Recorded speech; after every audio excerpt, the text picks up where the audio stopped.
Bismillahirrahmanirrahim. Assalamualaikum warahmatullahi wabarakatuh. Alhamdulillahilladzi arsala rasulahu bil huda wa dinil haqq liyudhhirahu 'ala dini kullih walau karihal musyrikun. Asyhadu an la ilaha illallah wa asyhadu anna Muhammadar Rasulullah. Allahumma shalli ala Muhammad wa ala alihi wa ashabihi ajma'in. Amma ba'd. Alhamdulillah, pada malam hari ini kita bertemu kembali Bapak, Ibu, Mas, Mbak sekalian. Mungkin di awal Ramadan sampai 5 hari berturut-turut kita bertemu menjelang berbuka puasa. Sebelumnya ada sang ngaji juga sudah bertemu, dan malam hari ini kita bertemu lagi. Panitia hanya memberi waktu saya untuk hari ini, malam ini sebanyak 10 sampai 15 menit. Karena itu tidak seperti biasa, saya akan memberikan beberapa hal yang sedikit saja. Ibu, Bapak, Mbak-mbak, dan Mas-mas sekalian, saya mulai dengan curhat-curhat dari seorang nenek kepada saya. Dia mengatakan bahwa, tolonglah saya, anak saya itu sepertinya tidak perhatian kepada saya. Setiap saat saya tidak dijemput sebagaimana orang tua yang lain, begitu. Kadang-kadang apa yang menjadi kebutuhan saya tidak diperhatikan. Padahal ibu-ibu dan bapak-bapak sekalian, juga mbak-mbak dan mas-mas sekalian, yang terjadi sebetulnya bukan seperti itu. Anaknya juga sebetulnya curhat dalam posisi yang berbeda. Bagi dia, saya telah memberikan banyak hal kepada ibu saya, tetapi beliau merasa kurang saja. Pada kisah yang lain, ada seorang anak juga yang merasa kurang perhatian dari orang tuanya. Padahal orang tuanya sudah memberikan limpahan perhatian yang luar biasa. Bahkan dia mempunyai gambaran, ya, kenapa sih orang tua saya ini semakin tua semakin banyak menyebarkan hoax melalui HP-nya. Kenapa sih orang tua saya ini semakin lama semakin semakin banyak hal yang rasanya tidak ideal bagi kehidupannya.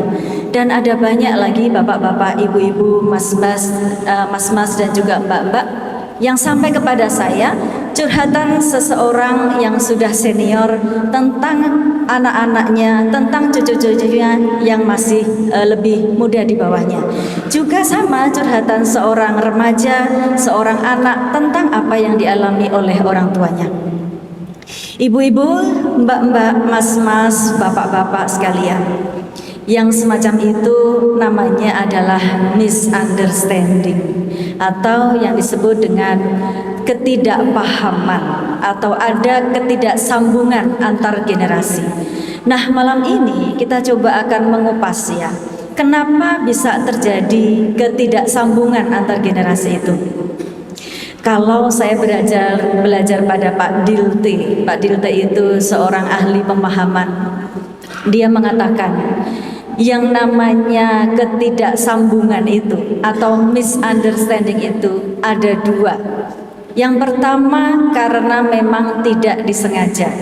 Jadi bagaimana kehidupannya, bagaimana kemauannya, bagaimana interpretasinya itu tidak sama dengan yang diharapkan oleh orang lain. Tapi bisa jadi karena memang sengaja. Karena apa? Ada prasangka-prasangka di dalam hatinya, dia itu seperti ini ya, jangan-jangan dia itu seperti ini ya, dan sebagainya. Oleh karena itu, ibu-ibu, mbak-mbak, mas-mas, bapak-bapak, adik-adik hadirin sekalian, yang kita perlukan adalah rasa saling mengerti, saling memahami. Kalau kita berpegang pada Al-Quran, wa'tasimu bihablillahi jami'an wa la tafarraqu. Memang ada potensi-potensi dalam diri kita ini, ada potensi-potensi dalam masyarakat kita ini untuk menjadikan khairu ummah itu luar biasa tantangannya. Maka pasti perbedaan-perbedaan itu akan muncul, ya, perbedaan pandangan, perbedaan sikap, perbedaan pilihan, bahkan perbedaan orientasi di dalam antar generasi. Baiklah, sekarang kita melihat manusia yang saat ini hidup itu manusia yang generasi apa saja. Yang pertama adalah generasi silent atau generasi maturis, orang mengatakan begitu. Kira-kira sekarang usianya 80-an tahun. Itu adalah generasi ayah saya. Ayah saya sekarang masih ada. Apa yang terjadi pada waktu itu? Itu sebelum Indonesia merdeka, sebelum negara-negara banyak yang merdeka. Ketika masa itu, ketika mereka lahir di tahun 1930-an hingga sebelum 1945, mereka hidup dalam keadaan mencekam, ya, penuh dengan peperangan atau dalam kekuasaan kerajaan-kerajaan yang menghariskan mereka selalu mengatakan sami'na wa ata'na kepada para pemimpinnya. Maka mereka tumbuh menjadi generasi yang manutan, ya, generasi yang serba tunduk, serba oke, serba mengatakan baiklah begitu pada hal-hal yang menurut mereka memang baik. Generasi silent ini mempunyai kelebihan, yaitu adalah orang-orang yang sangat tekun. Selanjutnya, apa yang masih ada dalam generasi sekarang? Namanya adalah generasi baby boomers, kan? Yaitu adalah mereka yang hidup di tahun 1945-an, yang pada waktu itu banyak negara-negara yang telah merdeka, di mana-mana orang mulai memahami tentang apa itu human rights, sehingga banyak sekali negara-negara yang euforia dengan kebahagiaannya, lahirlah banyak sekali manusia-manusia di dunia. Akibatnya terjadi ledakan penduduk dan disebut sebagai baby boomers. Karena apa? Karena orangnya tiba-tiba banyak, orangnya tiba-tiba menjadi lahir dan lahir. Apa yang terjadi pada generasi baby boomers? Generasi baby boomers ini generasi yang tangguh, karena mereka suka dengan sesuatu yang sifatnya harus melawan atau bersaing dengan orang-orang yang banyak ini di dunia. Oleh karena itu, kalau melihat generasi baby boomers yang lahir tahun 1945-an hingga tahun 1960-an, lihatlah mereka adalah pekerja keras dan suka sekali tantangan, karena biasa dididik dengan lomba-lomba di tengah banyaknya manusia. Ya, dulu kan ada klom pencapir gitu ya Pak ya. Dulu kan ada lomba cerdas cermat dan sebagainya, mereka terlatih untuk itu. Selanjutnya kita bisa melihat ada generasi X yang hidup tahun 65 hingga tahun 80. Mereka adalah orang dengan jiwa sosial yang tinggi. Karena apa? Karena mereka belajar gobak sodor, mereka belajar bentik, mereka belajar lompat tali dan berbagai hal yang membuat suasana sosialisasi menjadi sangat bagus. Dan itulah generasi yang hingga tahun 80-an bertahan sebagai generasi yang suka kumpul-kumpul untuk menyampaikan apa yang menjadi pikiran dan perasaan mereka. Selanjutnya kita lihat generasi Y yang lahir tahun 1980 hingga tahun 1996. Itu adalah generasi yang sudah mengetahui teknologi, tetapi mereka mempunyai kepandaian untuk mengelola supaya tidak terjebak di dalam rutinitas teknologi. Mereka adalah orang yang tahu bersosialisasi, tapi juga tahu bagaimana menggunakan teknologi di dalam genggaman mereka. Lalu sekarang kita masuk pada generasi Z yang saya kira banyak sekali di sini. Mahasiswa dan mahasiswi ini adalah generasi Z. Generasi Z adalah generasi yang merupakan native di dalam menggunakan dunia digital, sehingga mau tidak mau mereka sangat tergantung pada teknologi. Tapi apa kekuatan mereka? Banyak. Kekuatan generasi Z adalah kehidupan global yang luar biasa, kehidupan interaksi dalam berbagai bahasa, kemampuan multitasking, kemampuan anti mainstream yang tidak dimiliki oleh generasi sebelumnya.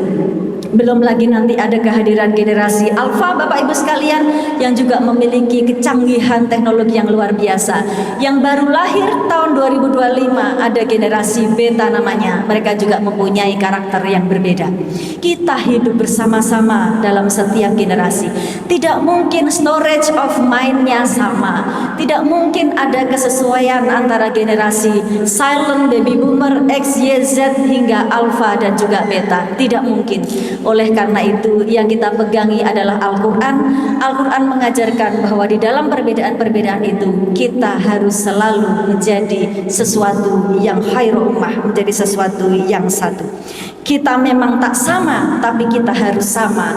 Dalam apa? Di dalam menguatkan satu sama yang lain. Ibu bapak semua yang berbahagia, wa ta'awanu 'alal birri wat taqwa wa la ta'awanu 'alal itsmi wal udwan. Entah dari generasi berapapun, kita harus tetap saling membantu untuk menuju hidup yang lebih baik.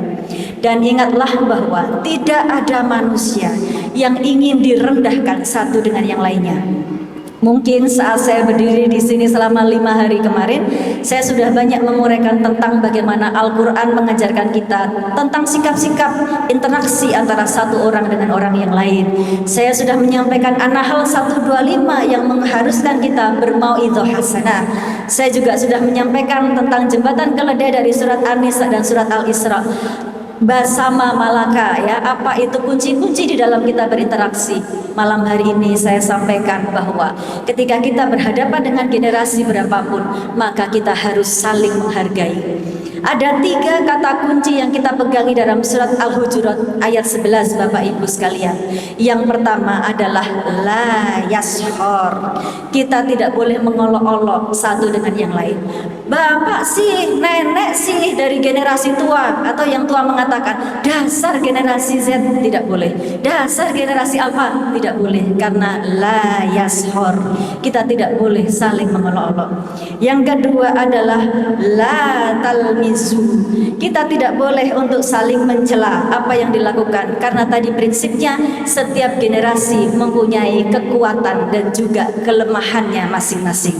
Yang terakhir Al-Hujurat mengajarkan wala tanabazu. Kita tidak boleh mengatakan dengan panggilan-panggilan yang buruk di antara semua manusia itu. Itulah yang dapat kita pedomani dari interaksi kita. Kita tidak pernah bisa sama, tetapi ada prinsip yang bisa dipegang bersama.